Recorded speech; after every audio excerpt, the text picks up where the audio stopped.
মাসি, তাহলে তোমাকে তো শুতে হবে, না হলে মাসাজ করা যাবে না। মাসি মুচকি হেসে আমার সামনে শুয়ে পড়ল। আমি আস্তে আস্তে পা মাসাজ করতে থাকলাম। এমন সময় পাশের বাতাবি লেবু দেখে বললাম, মাসি, এই বাতাবি লেবুগুলো এখনো সতেজ কেন? মাসি বলল, তোর মেশো না খেয়ে রেখে দিয়েছে অনেক দিন, তাই এরকম, তুই চাইলে খেতে পারিস। সেদিন রাতের পর আর কি কি হয়েছিল তা কোনো দিনও ভুলব না। আমার নাম মিলন, ২২ বছরের এক যুবক, থাকি কলকাতাতে। যে মাসির কথা বলতে চলেছি তার নাম বুলা, থাকে পাঞ্জাবে। সম্পর্কে আমার নিজের মাসি নয়, আমার মামার শালি। এবার আসি মাসির বর্ণনাতে। মাসির বয়স ৩৩ বছর, এক পুত্র সন্তানের মা। গায়ের রং বেশ ফর্সা, মাথায় হালকা কোকড়ানো চুল পিঠের মাঝ পর্যন্ত নেমে গেছে। মাসির কাছে একজোড়া বাতাবি লেবু আর একটা সুবিধাল তরমুজ আছে, যেগুলো খুব সতেজ আর যে কেউ খেতে চাইবে। মুখের অবয়ব খানিকটা বিদ্যা বালানের মতো। মেশো অর্থাৎ মাসির বরের হাই সুগার, তাই এখন বেশ দুর্বল। মাসিকে দেখলেই বোঝা যায় মনের মধ্যে অনেক কামলা আছে। মাসি দ্বিতীয় সন্তান নিতে চাইলেও মেশো তা আর দিতে পারছে না। সেবার আমি কলেজ থেকে গেছি পাঞ্জাবে ভ্রমণে। আমার মামি বলল, যাচ্ছিস যখন তখন একবার মাসির ওখান থেকে ঘুরেই আসিস, মাসি তো সারাদিন একলা থাকে, তুই গেলে ভালো লাগবে। এরপর আমি যথারীতি গেলাম পাঞ্জাব। কয়েকটা জায়গায় ভ্রমণ করে চলে গেলাম মাসির ওখানে। আগেই মামি বলে দিয়েছিল আমার যাওয়ার কথা। গিয়ে বেল বাজালাম। কিছুক্ষণ পর দেখি মাসি দরজা খুলল। মাসিকে দেখে তো আমি অবাক। মাসি একটা হাতকাটা কুর্তি আর লেগিংস পরে আছে। কুর্তি টাইট হওয়ার কারণে বেশ ভালোই দেখাচ্ছিল মাসিকে। আমাকে দেখেই একদম জড়িয়ে ধরল আর বলল, মিলন, তোকে সেই ৬ বছর আগে দেখেছি, এখন একদম যুবক হয়ে গেছিস। মাসির সাথে হাই হ্যালো আলাপ করে নিলাম। এরপর মাসি আমাকে ফ্রেশ হয়ে নিতে বলল। আমি বাথরুমে গিয়ে মাসির কথাই ভাবছিলাম। মনের মধ্যে কেমন যেন এক অনুভূতি হচ্ছিল। যাই হোক, ফ্রেশ হয়ে কিছু খাবার খেয়ে নিলাম। অনেক জার্নি করার কারণে মাথা ধরে আছে, তাই খানিক ঘুমিয়েও নিলাম। হঠাৎ ঘুম ভাঙল মেশোর ডাকে। দেখি মেশো রোগা হয়ে গিয়েছে আর কেমন বয়স্ক লাগছে, যদিও মেশো মাসির থেকে ১২ বছরের বড়। আমি এরপর মেশোর সাথে গল্প জুড়ে দিলাম। মেশো ভালোই খুশি, আর আমি মাসির ছেলের সাথেও বেশ ভাব জমিয়ে ফেললাম। এরপর মাসি আমাদের ডিনারে ডাকল। দেখলাম মাসি একটা হাতকাটা নাইটি পরেছে। খাওয়া দাওয়া হয়ে গেলে আমি ঘুমোতে চলে গেলাম। কতক্ষণ ঘুমিয়েছি জানি না, হঠাৎ একটা মৃদু কণ্ঠে ঘুম ভেঙে গেল। আমার রুমের পাশেই মাসি আর মেশোর রুম। মাসির ছেলে ঘুমায় ওই পাশের একটা রুমে। আমি ভালো করে শোনার জন্য আস্তে করে রুম থেকে বের হয়ে দরজায় কান পাতলাম। শুনলাম মাসি মেশোকে কথা শোনাচ্ছে।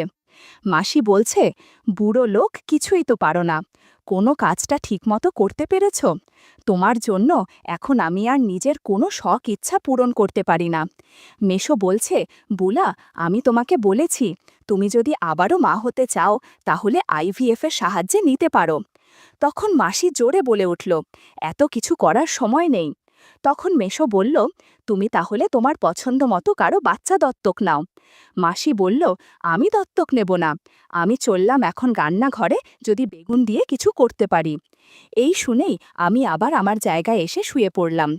পরের দিন সকালে উঠে মেশোকে দেখতে না পেয়ে আমি মাসিকে জিজ্ঞেস করলাম যে, মাসি, মেশো কোথায়? তখন মাসি বলল যে মেশো কলকাতা গেছে আর ফিরবে ৭ দিন পর।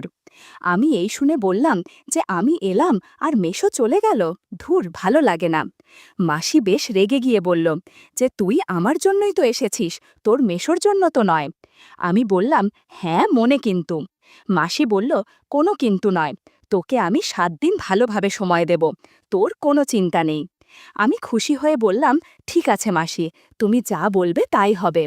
আমি মাসিকে বললাম, মাসি, মেশোর যে এই সুগারের রোগ, তাতে তো অনেক সমস্যা। মাসি বলল, হ্যাঁ, তার যেমন সমস্যা আমার আরও বেশি সমস্যা। এই বয়স থেকেই না খেয়ে মরতে হবে মনে হচ্ছে। আমি বললাম, কেন মাসি, আমি কি জন্য আছি তাহলে? তখন মাসি মুচকি হেসে বলল, পারবি নাকি তুই? আমি বললাম, একবার বলেই দেখো না, পারি কি পারি না। মাসি বলল, ঠিক আছে, আজ দুপুরে তোকে কয়েকটা কাজ দেব। যদি পারিস তাহলে বুঝবো তুই আমার সাহায্য করতে পারবি। এরপর দুপুরে স্নান সেরে খাওয়ার পর আমি নিজের রুমে শুয়েছিলাম। মাসি আমাকে ডাকল, এই মিলন একবার আয় এখানে। আমি গিয়ে দেখলাম মাসি বিছানায় শুয়ে আছে, পরনে একটা হলুদ টাইট নাইটি। আমি বললাম, কি হয়েছে মাসি, ডেকেছিলে আমাকে? মাসি বলল, সকালে বললাম যে আমার কাজ করে দিতে পারলে বুঝবো তুই আমার কাজে আসবি কিনা। আমি বললাম, হ্যাঁ মনে আছে। মাসি বলল, বেশ বেশ, দিদি বলছিল তুই নাকি দারুণ ম্যাসাজ করতে পারিস। আমি বললাম, হ্যাঁ মোটামুটি পারি। মাসি বলল, আমার পা ম্যাসাজ করে দে, সংসারের কাজ করতে করতে পা ব্যথা হয়ে গেছে। আমি আস্তে আস্তে পা ম্যাসাজ করতে থাকলাম। এমন সময় পাশের বাতাবি লেবু দেখে বললাম, মাসি, এই বাতাবি লেবুগুলো এখনো সতেজ কেন? মাসি বলল, তোর মেশো না খেয়ে রেখে দিয়েছে অনেক দিন, তাই এরকম, তুই চাইলে খেতে পারিস। আমি একদিকে ম্যাসাজ করছিলাম আর অন্যদিকে বাতাবি লেবু খাচ্ছিলাম। দারুণ সুস্বাদু বাতাবি লেবু দুটো। বন্ধুরা, তোমরা বুঝেছ তো কিসের কথা বলছি? ঘণ্টাখানেক ম্যাসাজ করার পর মাসি বলল, অনেক দিন পর এত ভালো লাগছে রে মিলন।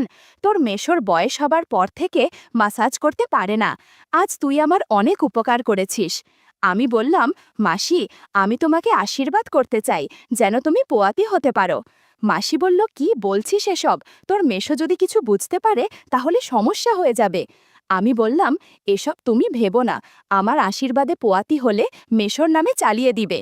মাসি বলল, ঠিক আছে, তুই আমাকে আর কিছুক্ষণ আশীর্বাদ করে জল দে। মাসির কথা মতো তাই করলাম। ঘণ্টাখানেক মাসিকে সেবা করে আমি একটু বিশ্রাম নিচ্ছি। একটু পর মাসি বলল, পরশু দিনে দিদি মানে তোর মামি এখানে আসছে রে। আমি আকাশ থেকে পড়লাম। বললাম, কই, মামি তো আমাকে বলেনি। তখন মাসি বলল, সারপ্রাইজ দেওয়ার জন্য বলিনি। বন্ধুরা, তোমাদের আমার মালা মামির একটু বর্ণনা দিয়ে নি। মালা মামির বয়স ৩৫ বছর, লম্বায় ৫ ফুট ৭ ইঞ্চি, খুব একটু স্লিম নয়, একটু স্বাস্থ্যবার আর কি। গায়ের রং উজ্জ্বল শ্যামবর্ণ, ত্বক একদম মসৃণ। মামি সবসময় স্লিভলেস ব্লাউজ বা নাইটি পরে। মোট কথা, মালা মামিকে আমার খুব ভালো লাগে। বলতে অসুবিধে নেই, এই দুই বোনকে দেখলেই আমার মধ্যে অদ্ভুত অনুভূতি হয়। এদিকে মাসি আমাকে মামির বিষয়ে কিছু গল্প করছিল।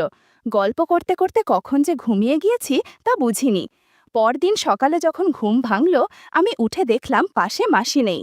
আমি তখন উঠে ব্রাশ করে একদম ফ্রেশ হয়ে যখন নিচে নেমে এলাম, দেখলাম মাসি কার সাথে যেন মনোযোগ দিয়ে ফোনে কথা বলছে।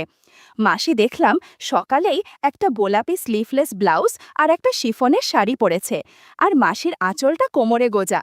আমি গিয়ে মাসির পাশে বসলাম। মাসি দেখলাম হু হু করে ফোন রেখে দিল, আর মাসির চোখে মুখে আনন্দ আর উত্তেজনা। আমি বললাম, কার ফোন ছিল গো ওটা?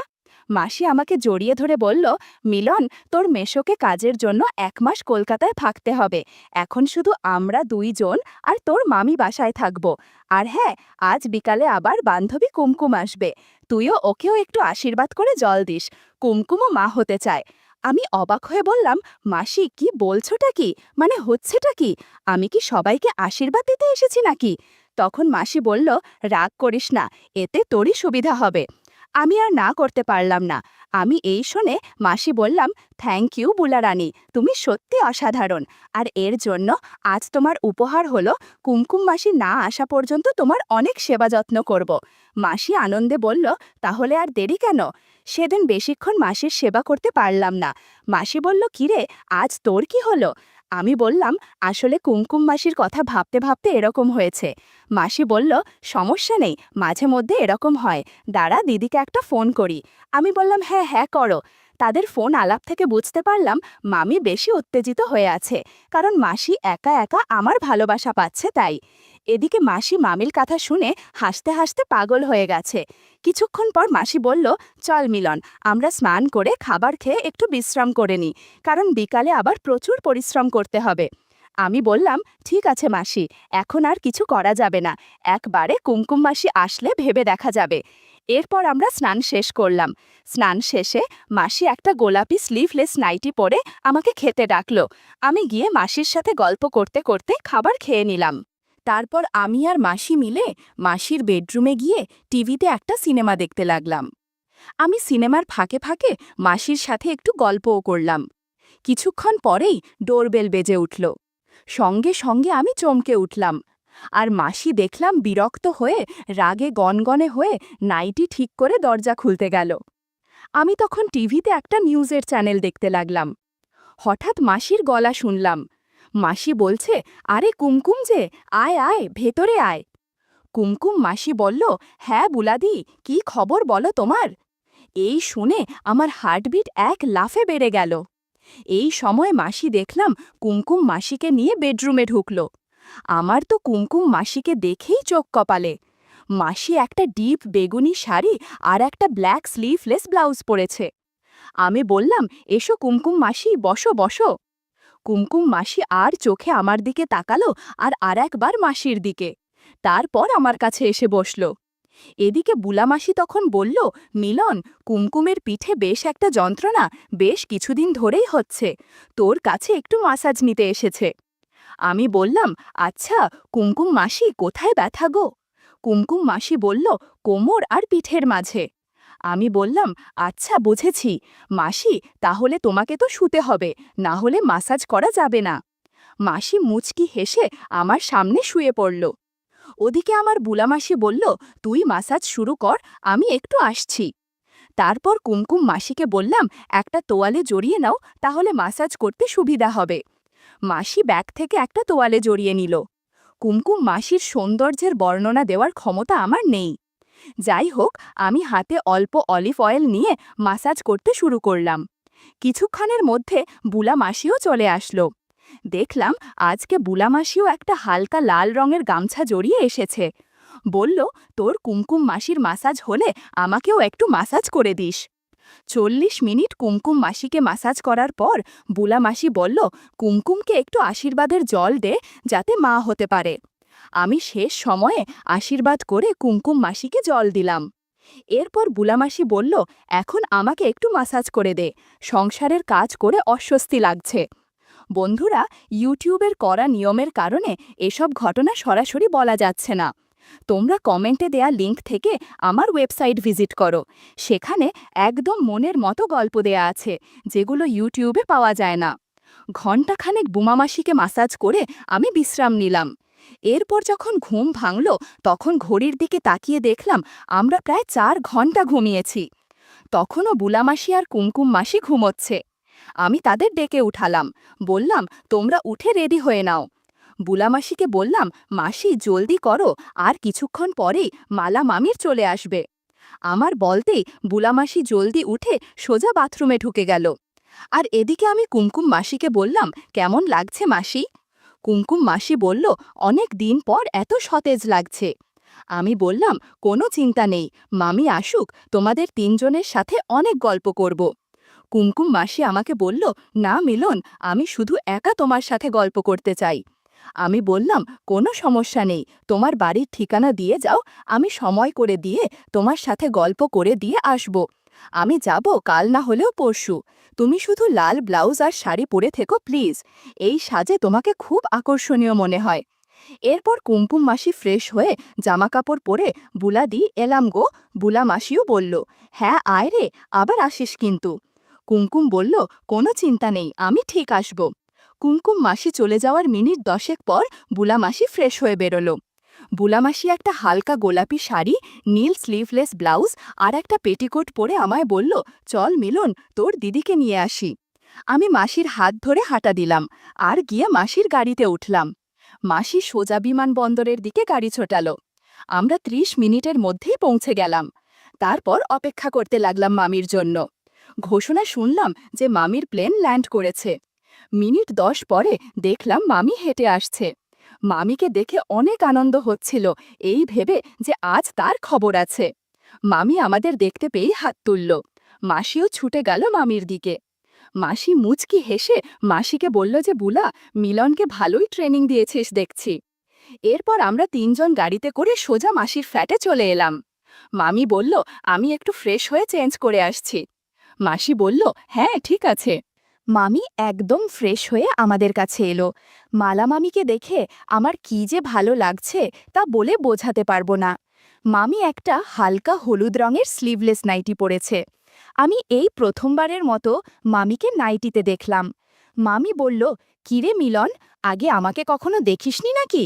আমি বললাম, অনেক দিন পর দেখছি, তাই এমন হচ্ছে। মামি মুচকি হেসে বলল, তাই নাকি? তখন মাসি বলল, নে নে, অনেক হয়েছে, এবার ডিনার করবি চল।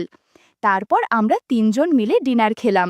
মাসি মামিকে বলল, দিদি তুই ওই ঘরে চলে যা, আমি আর মিলন এই ঘরে শুয়ে পড়ছি।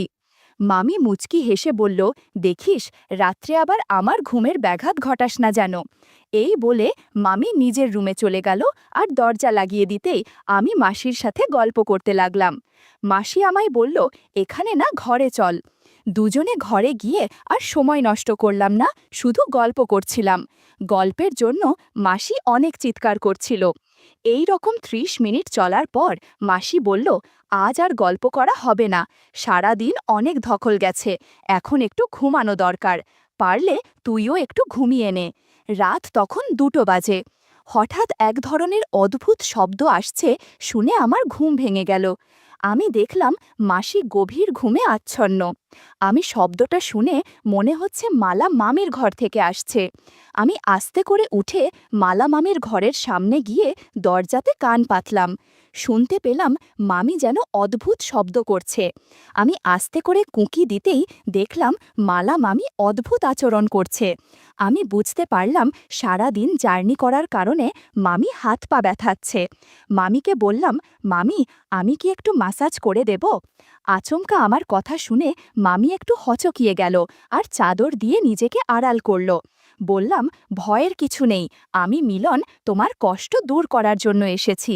মামি বলল, তুই একটু আমাকে মাসাজ করে দে, সারা দিন জার্নি করে অনেক ক্লান্ত লাগছে।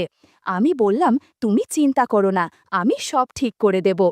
এরপর আমি চাদরের আড়াল থেকে 2টো ডাব বের করে বলল, এই ডাবগুলো অনেক দিন ধরে কেউ খাচ্ছে না, বেশি দিন এভাবে থাকলে নষ্ট হয়ে যাবে, ডাব খেয়ে মাসাজ করে দে। তার কথায় আর না করলাম না, সরাসরি মামির সেবা করতে লাগলাম। এই ছুটিতে মাসির বাড়িতে বেড়াতে এসে এত কিছু হবে তা কোনোদিন কল্পনা করিনি। বুলা মাসি আর মামিকে সময় দেওয়ার মাঝে মাঝে কুমকুম মাসিরও খোঁজ নিতে চলে যেতাম যখন তার স্বামী বাইরে থাকত।